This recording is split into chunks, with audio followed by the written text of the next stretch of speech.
বাদ দিয়ে দিতে হবে।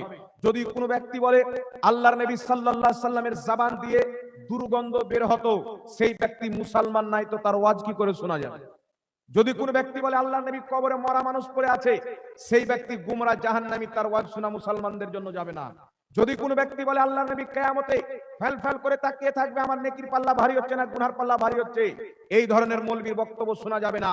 যদি কোনো ব্যক্তি বলে আল্লাহর নবী সাল্লাল্লাহু আলাইহি সাল্লাম মা আয়েশাকে বলছেন, আয়েশা কিয়ামতের ময়দানে আমি তোমাকে চিনতে পারবো না, সেই ব্যক্তি মিথ্যা কথা নবীর উপরে বাঁধো, তার ঠিকানা জাহান্নামী। আর কোন জাহান্নামী মৌলবীর বক্তব্য মুসলমানদের জন্য শোনা যাবে না। মুসলমান এই জন্য শুনেন, মিশকাত শরীফের মধ্যে হাদিস, আল্লাহর নবী সাল্লাল্লাহু আলাইহি ওয়াসাল্লাম একদিন হুজরা থেকে বের হলেন, রাসূলুল্লাহর দুই হাতে দুটি খাতা রয়েছেন, কপি। সাহাবাকে জিজ্ঞাসা করছেন, আমার আপনার নবী সাহাবী, আমার হাতে কি আছে?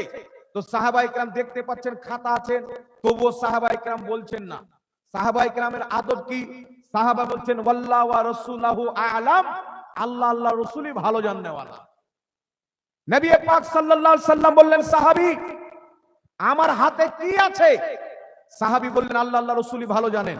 নবী পাক সাহিবে লওলাক আলাইহিস সালাতু ওয়াস সালাম বললেন, সাহাবী শুনো, এক্ষুনি আমার নিকটে জিবরিল আলাইহিস সালাম এসেছিল, আমাকে দুটি খাতা দিয়ে গেছেন।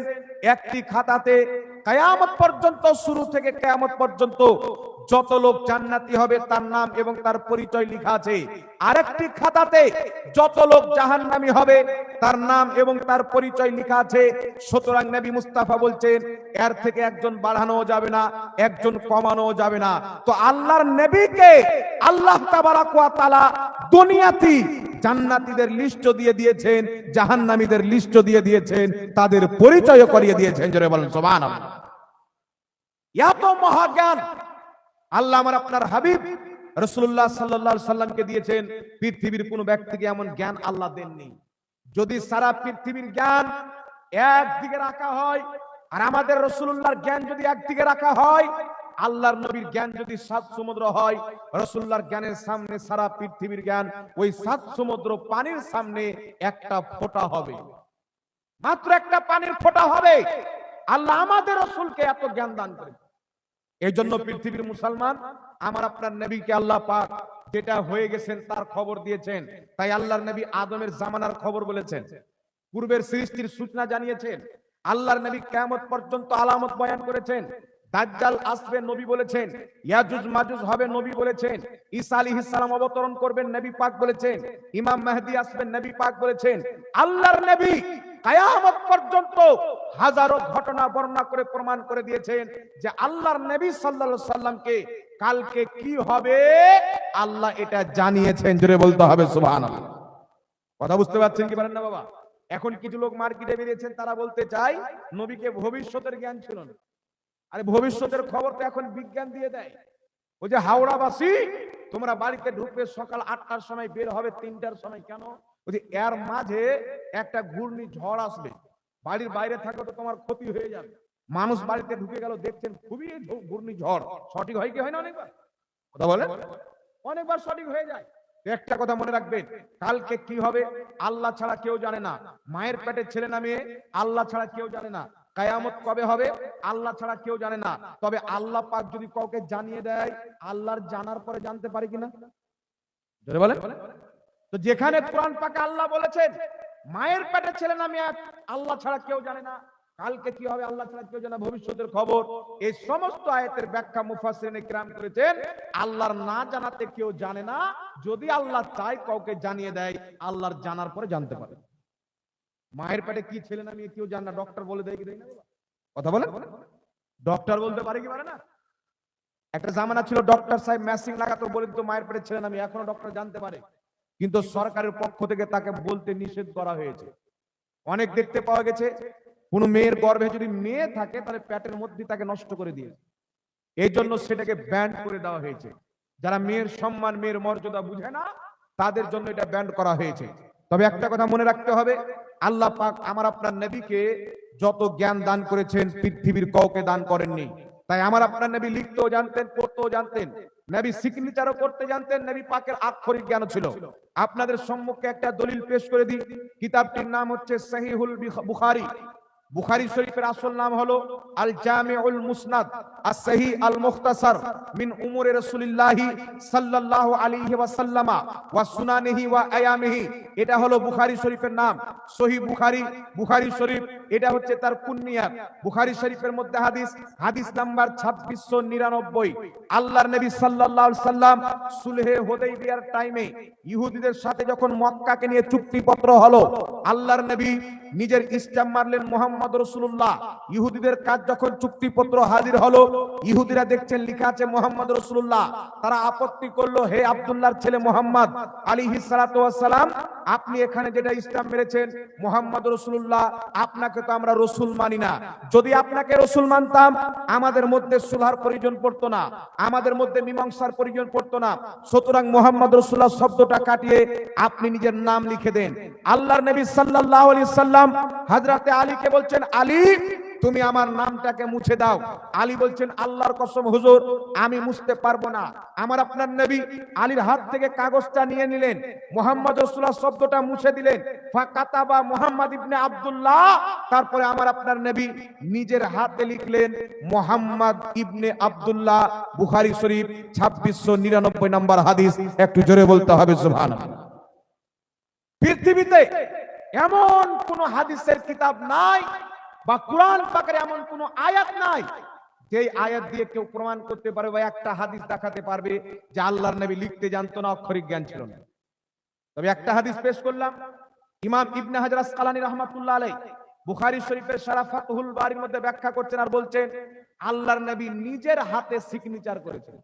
এই জন্য শেফা শরীফের মধ্যে ইমাম কাজী আয়াজ রাহমাতুল্লাহ আলাইহি হাদিস নিয়েছেন। হযরতে আমিরে মুআবিয়া রাদিয়াল্লাহু তাআলা আনহু কাতিবে ওহী, তিনি বসে আছেন আর লিখতেছেন।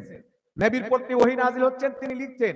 আল্লাহর নবী বলছেন, আমিরে মুআবিয়া আলিফটাকে সোজা করে লেখো, বাটার দুই সাইডকে ঘুরিয়ে নিচে একটা ফুটো দাও। আল্লাহর নবী বলছেন, তাটা এইভাবে লেখো, সাটাকে এইভাবে লেখো, আল্লাহ শব্দটাকে সুন্দর করে লেখো, রহমানের মিমটাকে অন্ধ করিও না। অর্থাৎ আমার আপনার নবী আলিফ থেকে নিয়ে ইয়া পর্যন্ত প্রত্যেকটা শব্দ সাহাবায়ে কেরামকে লিখতে শিখালেন। জোরে বলেন সুবহানাল্লাহ। তাহলে কেউ যদি আক্ষরিক জ্ঞান না জানে তাহলে বলতে পারবে আলিফটা সোজা করে লেখো, বাটা এইভাবে লেখো, তাটা এইভাবে লেখো, আল্লাহটা এইভাবে লেখো, পারবে বাবা? কথা বলে। আর যদি কেউ বলে যে নবী সিগনেচার করতে জানতেন না, তাহলে বুখারী শরীফের 2699 হাদিসটা বাতিল হয়ে যাবে। কথা বলে একবারে টানাটান সহিহ হাদিস। তো হাদিস বাতিল হবে না যদি কোনো বক্তার বক্তব্য হাদিসের বিরুদ্ধে যায়, তার বক্তব্য বাতিল হবে, মুস্তাফার হাদিস কোনোদিন বাতিল হবে না। জোরে বলতে হবে সুবহানাল্লাহ। এই জন্য আপনাকে বলতে চাই বাবা, আল্লাহ পাকের নবীর ব্যাপারে আকীদা ঠিক করতে হবে। রাসূল করিম সাল্লাল্লাহু আলাইহি সাল্লাম লিখতে জানতেন, পড়তে জানতেন, আকীদা এটা রাখতে হবে। আল্লাহর নবী যদি ইশারা করে দিতেন, গাছপালা লিখতে আরম্ভ করে দিত। নবী জানতেন কি না আল্লাহর নবীকে এত মুজিজা দান করেছেন, ক্ষমতা দান করেছেন। যেই নবী আঙ্গুলের ইশারা করলে চাঁদ দুই টুকরা হয়ে যায়, সেই নবী যদি ইশারা করে দিতেন গাছপালা লিখতে আরম্ভ করত। যেই ব্যক্তি বলবে নবী লিখতে পড়তে জানতো না, আক্ষরিক জ্ঞান ছিল না, এটা মূর্খতা, জেহালত ছাড়া কিছুই হতে পারে না। এটা কোরআন পাকের অপব্যাখ্যা। দলিল কি? নবী আল উম্মি। দেখেন বাবা, উম্মি শব্দের অর্থ অনেকটা আছে। আরবি ভাষায় এক একটা শব্দের অর্থ অনেকটা আছে, কিছু নেগেটিভ আছে, কিছু পজিটিভ আছে। যেমন আপনাকে বলতে চাই, দল শব্দ আছে, দল শব্দের অর্থ হচ্ছে হারানো, দল শব্দের অর্থ হচ্ছে পথভ্রষ্ট। আল্লাহ কুরআনুল কারীমের মধ্যে বলছেন, ওয়া ওয়াজাদাকা দাল্লান ফাহাদা, হে নবী আমি তোমাকে স্বীয় মোহাব্বতে আত্মহারা পেলাম তো নিজের দিকে রাস্তা দিয়ে দিলাম। আর যদি আরেকটা অনুবাদ করেন, হে নবী তোমাকে আমি পথভ্রষ্ট পেলাম তো হেদায়েত দিলাম, তাহলে নবী কি পথভ্রষ্ট থাকে? এই জোরে বলেন। নবী কোনদিন নবুয়াতের এলানের পূর্বে, নবুয়াত প্রচার কালে কোনদিন এক মুহূর্তের জন্য কোন নবী পথভ্রষ্ট থাকে না। এটা ইসলামের আকীদা। যদি কোনো ব্যক্তি আল্লাহর নবীকে এক সেকেন্ডের জন্য, এক মুহূর্তের জন্য পথভ্রষ্ট মনে করে, সেই ব্যক্তির ঈমান থাকবে না, সঙ্গে সঙ্গে ওই ব্যক্তি ইসলাম থেকে বেরিয়ে যাবে। সুতরাং রাসূলুল্লাহর ব্যাপারে নিজের আকীদাকে ঠিক রাখতে হবে।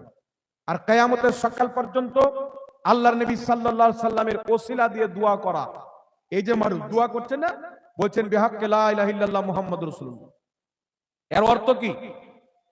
আল্লাহ তুমি ছাড়া কেউ ইবাদতের যোগ্য নয়, আর তোমার নবী মুহাম্মদ সাল্লাল্লাহু আলাইহি ওয়াসাল্লাম তোমার রাসূল।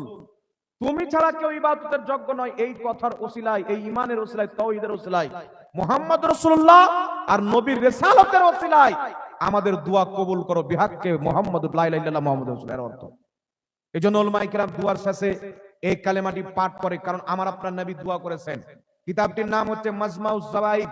সেই কিতাবের মধ্যে ইমাম হাইসামি বিশুদ্ধ সনদে হাদিস উল্লেখ করেছেন, যে হাদিসটিকে ইমাম সামহদি রাহমাতুল্লাহ আলাইহি নিজের কিতাব খুলাসাতুল ওয়াফা বে আখবারে দারিল মুস্তাফা, সেই কিতাবের পৃষ্ঠা নাম্বার 242 এর মধ্যে লিখতেছেন, আল্লাহর নবী দোয়া করছেন হযরতে আলীর মাকে দাফন করে তার কবরের পাশে দাঁড়িয়ে নবী দোয়া করছেন, আল্লাহ তুমি আমার মায়ের কবরকে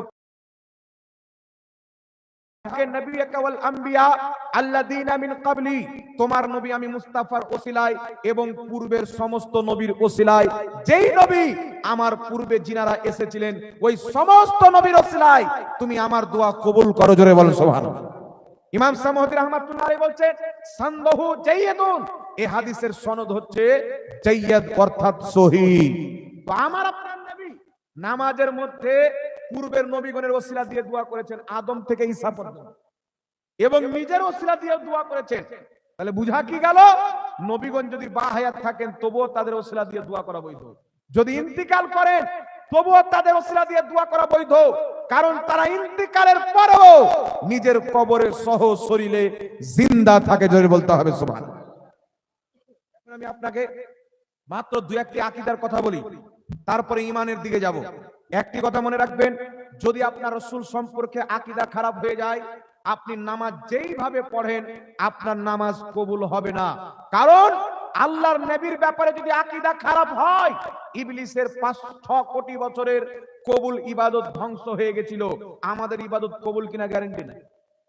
তাহলে আমরা যেই নবীর কালমা পড়েছি তিনি তো আদমের নবী, প্রত্যেক নবীর ইমাম। সেই নবীর ব্যাপারে যদি আকীদা খারাপ হয়ে যায়, নামাজ বাঁচবে? এই জোরে বলেন, রোজা বাঁচবে? আজকে কিছু লোক মার্কেটে বেরিয়ে বলতে চায় যে রাসূল সাল্লাল্লাহু আলাইহি সাল্লাম কবরে মরা মানুষ পড়ে আছে। এই ভারত উপমহাদেশের মাটিতে ওয়াহাবি মতের প্রচারক ইসমাইল দেহলভী সাহেব নিজের কিতাব তাকওয়াতুল ঈমানের মধ্যে লিখছেন যে আল্লাহর নবী সাল্লাল্লাহু আলাইহি সাল্লাম মরে মাটির সাথে মিশে গেছেন। এই আকীদা নিয়ে অনেক মৌলবি চলাচল করেন যে আল্লাহর নবী মরা। তারা মানুষকে বলতে চায়, যখন হাদিস দিয়ে দলিল দিবেন তারা বলতে চাই বারজাখে জিন্দা আছে। বারজাখে তো আবু জেহেলও জিন্দা আছে। তো আবু জেহেল বারজাখে তোমার আকীদা মোতাবেক জিন্দা আছে, তো আবু জেহেল আর নবীর হায়াত, দুটোর হায়াত কি এক? এই জোরে বলেন এক। আবু জেহেলের কবরকে যদি খুদেন তাহলে আবু জেহেলের একটা হাড্ডি পর্যন্ত পাবেন না, জাহান্নামের কুকুর সব খেয়ে ফেলেছে। আর নবীগণের কবরকে যদি খুদা হয়, আল্লাহর নবীগণ সহ শরীরে নিজের কবরে জিন্দা আছেন। সুবহানাল্লাহ। মিশকাত শরীফ 121 পৃষ্ঠার মধ্যে হাদিস, ইমাম ইবনে হাজার আসকালানী বলছেন হাযা হাদিসুন সহিহুন, এই হাদিসের সনদ হচ্ছে সহিহ। আল্লাহর নবীকে সাহাবা বলছেন, হুজুর আপনি বাহায়াত আছেন, জিন্দা আছেন, আমরা দুরূদ